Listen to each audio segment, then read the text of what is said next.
আসসালামু আলাইকুম বন্ধুরা, তোমাদের জন্য নিয়ে চলে এসেছি আরও একটা রেসিপি, বিফ বিরিয়ানি, একেবারে কলকাতা স্টাইলে বানানো। চলুন রেসিপিটা শুরু করা যাক। প্রথমে বেরেস্তাটা বানিয়ে নেব। তার জন্য প্রথমে উনুনের মধ্যে কড়া বসিয়ে দেব, তার মধ্যে তেল দিয়ে দেব। বেরেস্তা বানানোর জন্য 6 থেকে 7টা বড় সাইজের পেঁয়াজ কুচি করে দিয়ে দেব তেলের মধ্যে। তারপরে পেঁয়াজটা ভাজতে থাকবো কিছুক্ষণ। পেঁয়াজটা যখন ব্রাউন কালার হয়ে আসবে তখন ওটা নামিয়ে নেব। চলুন মাংসটা ম্যারিনেট করে নেওয়া যাক। আমরা 700 গ্রাম মাংস নিয়ে নেব। ম্যারিনেট করার জন্য বোলের মধ্যে মাংসটা নিয়ে নেব। তারপর ওর মধ্যে স্বাদ অনুযায়ী নুন দিয়ে দেব, হলুদ গুঁড়ো দিয়ে দেব 1 চামচ, লঙ্কার গুঁড়ো দিয়ে দেব 1 চামচ, জিরে গুঁড়ো দিয়ে দেব 1 চামচ, ধনে গুঁড়ো দিয়ে দেব 1 চামচ, মিট মশলা দিয়ে দেব 1 চামচ এবং বিরিয়ানির মশলা দিয়ে দেব 1 চামচ। তারপর ভেজে রাখা বেরেস্তাটা ওর মধ্যে দিয়ে দেব। 2 চামচ আদা রসুন বাটা দিয়ে দেব। 200 গ্রাম টক দই দিয়ে দেব ওর মধ্যে। তারপর ভালো করে মাখিয়ে নেব।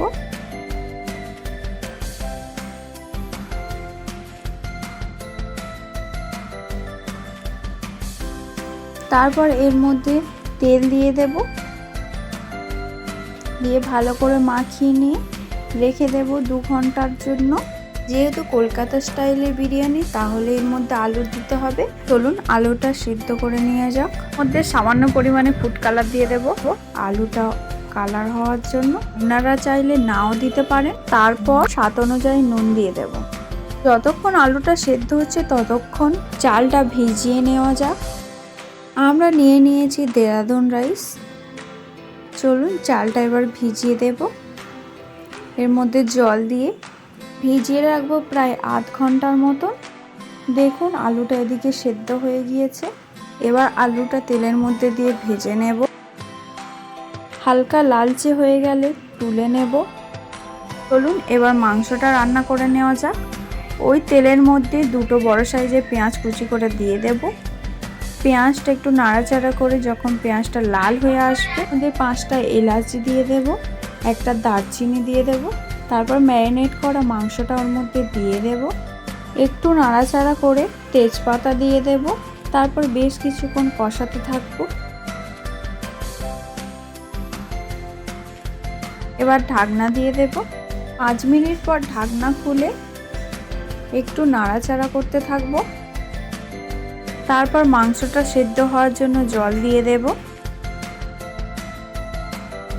এরপর ঢাকনা দিয়ে দেব। যতক্ষণ মাংসটা সেদ্ধ হচ্ছে ততক্ষণ ভাতটা রেডি করে নেওয়া যাক। প্রথমে জলের মধ্যে তেজপাতা, দারচিনি এবং এলাচ দিয়ে দেব, অনুযায়ী লবণ দিয়ে দেব। জলটা যখন ফুটে উঠবে তখন ভিজিয়ে রাখা চালটা ওর মধ্যে দিয়ে দেব। অন্য পরিমাণে তেল দিয়ে ঢাকনা বন্ধ করে দেব। দেখুন এদিকে মাংসটাও হয়ে গিয়েছে। এবার ওর মধ্যে ঘি দিয়ে দেব 2 চামচ। তারপর একটু ফুটিয়ে নামিয়ে নিলেই হয়ে যাবে। এবার বিরিয়ানিটা সাজিয়ে নেওয়া যাক। প্রথমে ভাত দিয়ে দেব, তারপর একটু চামচের সাহায্যে ছড়িয়ে দেব। তারপর বেরেস্তার মধ্যে একটু চিনি মিক্স করে ওর মধ্যে দিয়ে দেব। তারপর মাংস দিয়ে দেব। মাংসের যে তেল বা ঝোলটা থাকবে সেটা রেখে দেব পরবর্তীতে দেওয়ার জন্য। মাংসটা দেওয়া হয়ে গিয়েছে। তারপর বিরিয়ানির মশলা একটু দিয়ে দেব। তারপর ভেজে রাখা আলুটা দিয়ে দেব।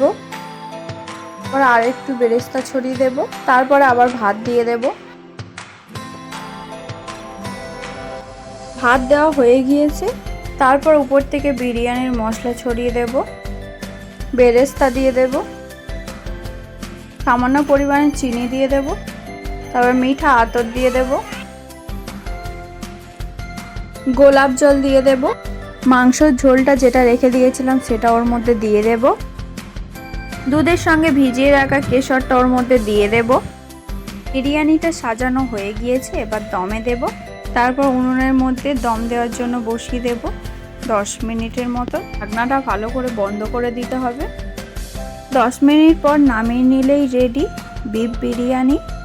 রেসিপিটা যদি আপনাদের ভালো লেগে থাকে তাহলে অবশ্যই একটা লাইক করতে ভুলবেন না। কমেন্টে জানাবেন রেসিপিটা কেমন লাগলো। শেয়ার করে দেবেন। আরও নতুন নতুন ভিডিও পাওয়ার জন্য আমাদের চ্যানেলটাকে সাবস্ক্রাইব করে আমাদের পাশে থাকবেন। আল্লাহ হাফেজ।